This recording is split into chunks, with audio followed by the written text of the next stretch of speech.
Hey there mga my loves Taurus! Thank you so much for always staying here with me in this channel, babe. So bago po tayo mag-start ng ating reading or pag-read ng inang energies mga babes, no? Let me just greet muna ang lahat ng hi and hello there everyone.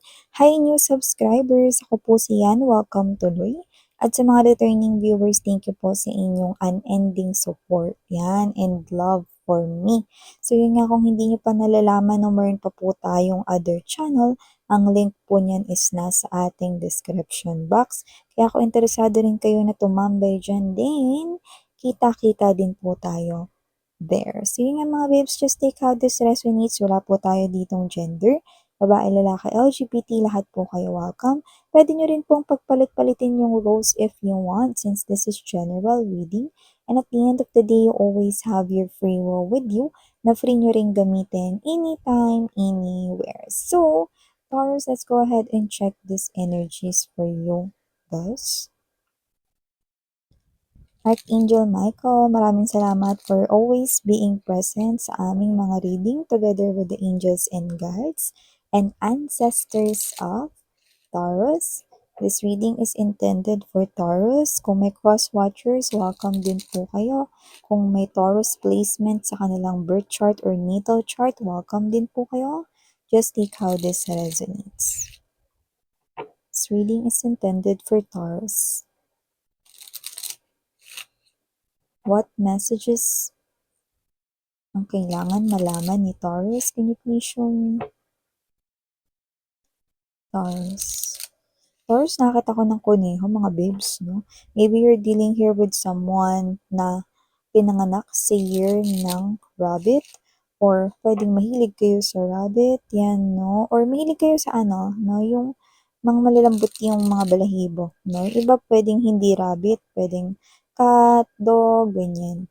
Okay? Alright.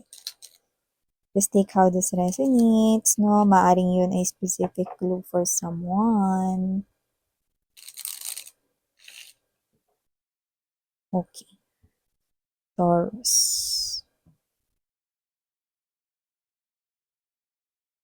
Taurus, we have here the 9 of coins. Present din, the hangman energy. And dito din, 2 of coins. 2 of wands. Excuse me. 9 of wands. Page of cups. Bottom of the deck, we've got the Hermit energy, Full card energy, and the Knight of Wands. Okay.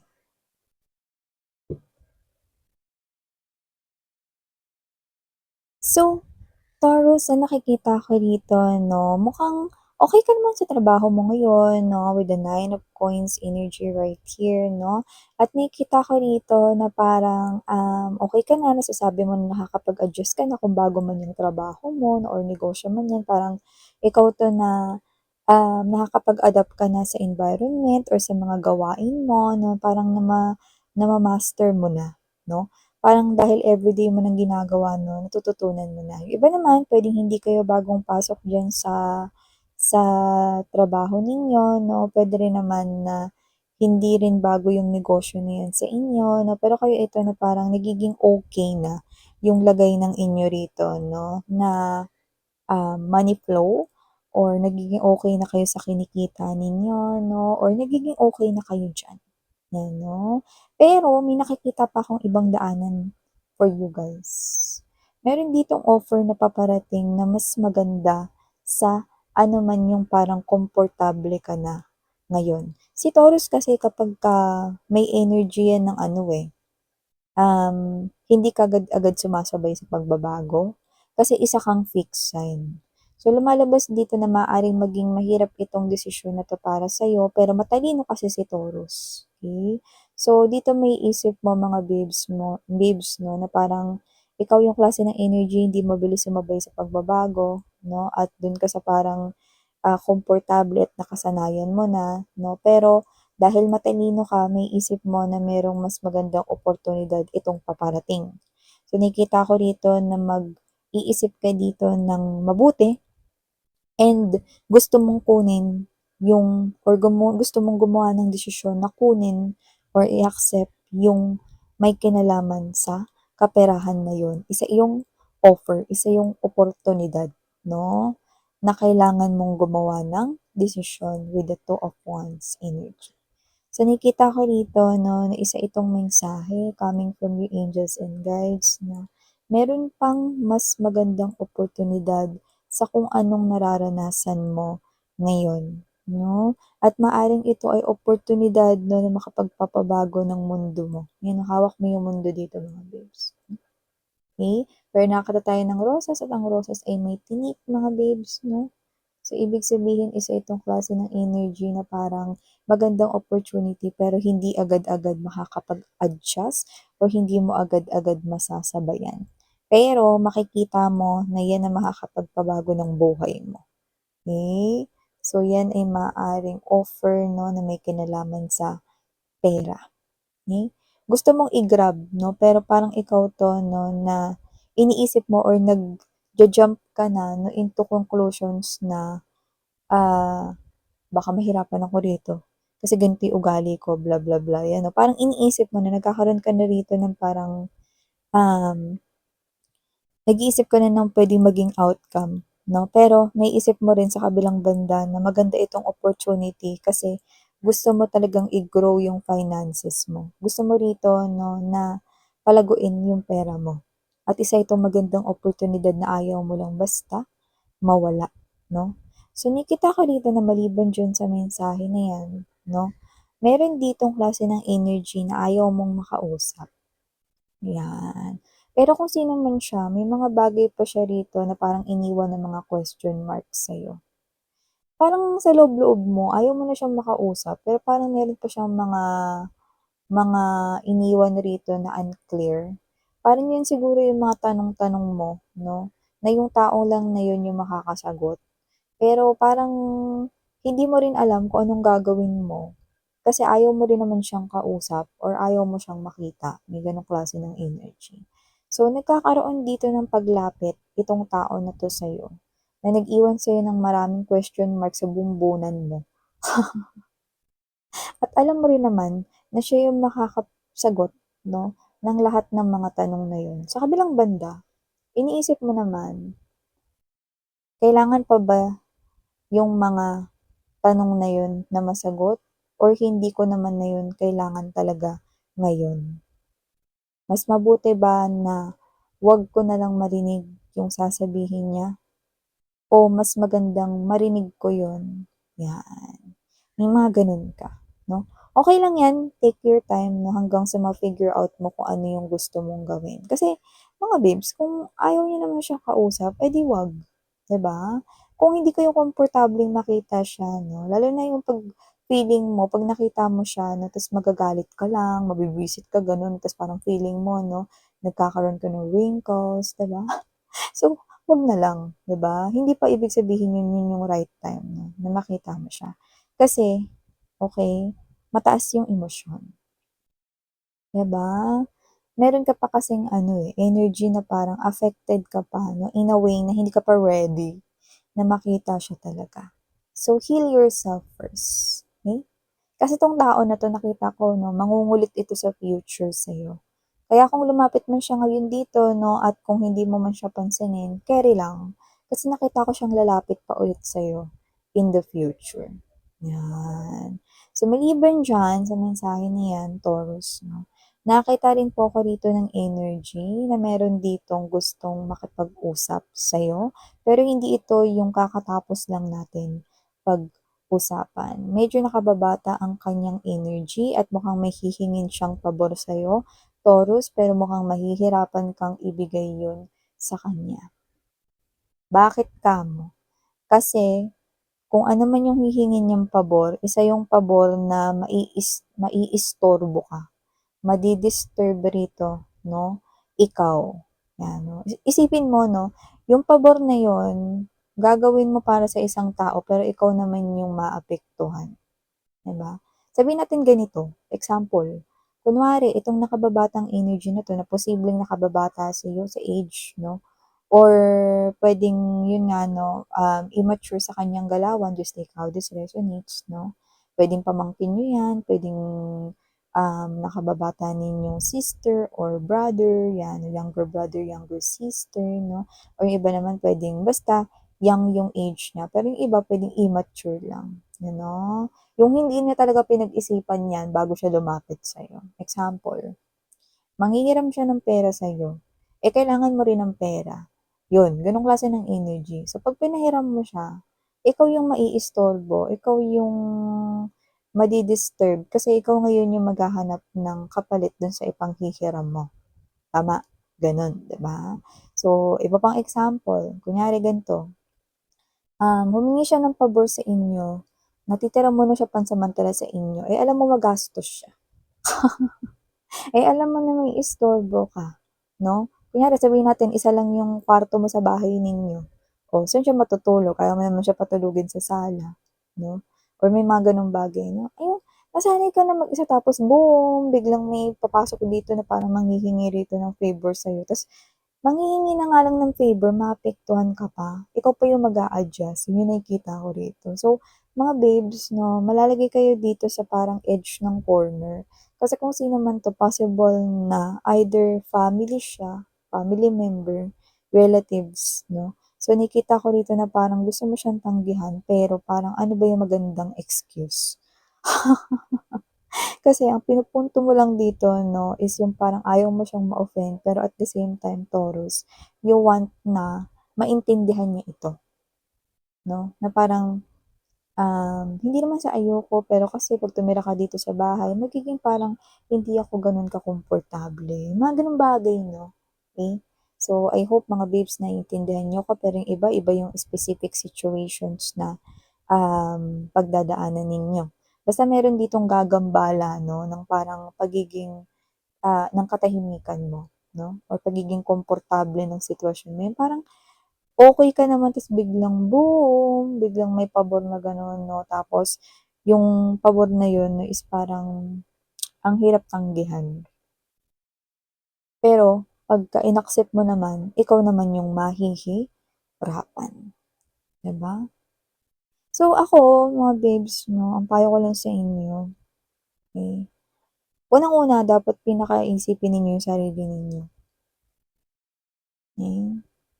At pangalawa, dapat kapag tatanggi kayo, malakas din yung loob ninyo harapin kung ano yung judgment na ibabato nila sa inyo. Pero gusto kong malaman ninyo na kailangan mong maintindihan na dapat isawalang-bahala mo yung mga sasabihin ng iba, okey? Kasi kung iintindihin mo yun, ikaw din yung parang maapektuhan. Tandaan mo pinakaimportanteng bida rito na karakter ay walang iba kundi ikaw. Hindi sa nagdadamot ka, pero dito kasi nakikita ko hindi ka komportable. And it's a mess kung a-accept mo yung or gagawin mo yung favor niya, pero ikaw naman yung hindi okey, 'di ba?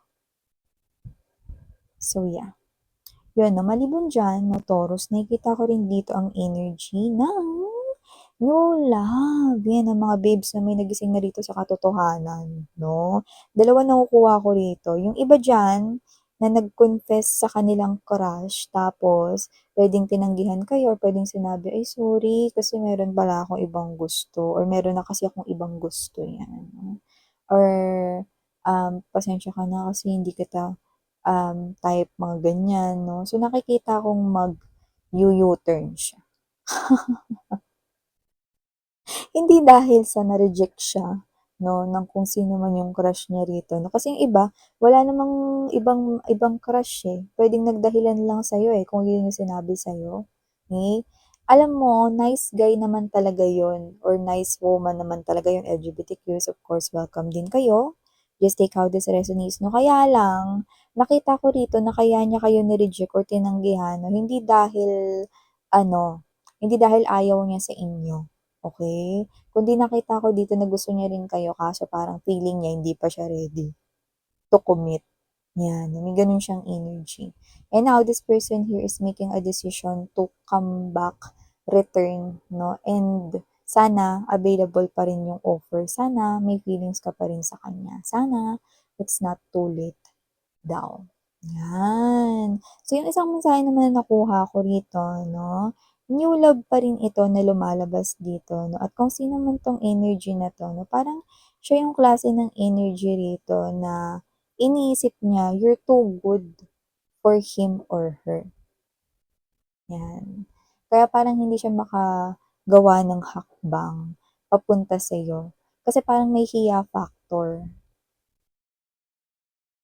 Eh, actually kung yun naman yung kanyang reason, nakikita ko rito na nung time na sinabi mo sa kanyang like mo siya or nagkaroon dito ng confession kung sino man 'no, gustong-gusto niyang sumagot agad na, "Ako din, like din kita." 'Yan 'no. Pero sa kabilang banda may dark na parang bumabalot rito sa kanya na parang sinasabi sa kanya na hindi ka nababagay kay Taurus, masyadong mataas na nilalang si Taurus, masyadong good for you si Taurus. Yan na parang feeling niya hindi siya deserving, may gano'n siya. So, I think itong person na 'to is someone na possible na may introvert side, okay? Pero I think siya yung klase ng energy na hindi more likely introvert side, pero tingin ko wala siya napagsasabihan talaga ng mga nararamdaman niya or mga problema niya. That's why ganyan siya.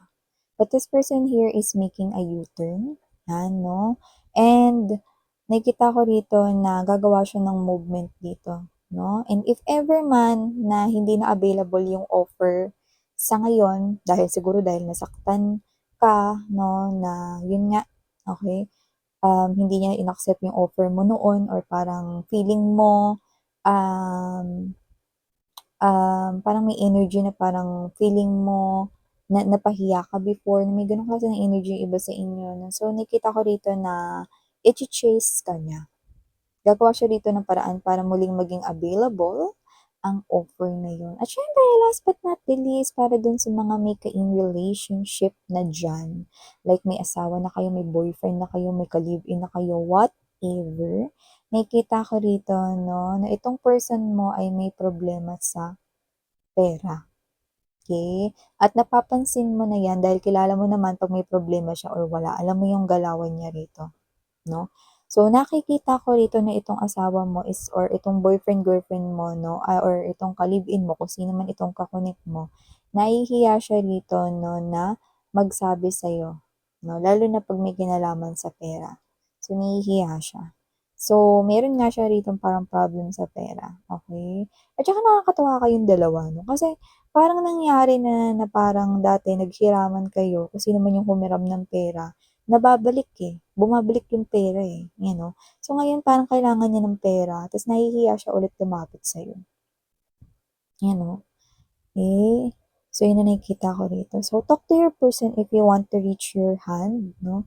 Kasi dito nakikita ko parang short siya about something at kung sino man yung person mo parang meron siyang sinusuportahan sa pamilya nila, baka may nag-aaral pa na kapatid or baka siya 'to na meron siya ritong sinu-support 'no, na needs ng kanyang family. Like sabihin natin baka yung parents niya may maintenance 'no, for health, mga gano'n.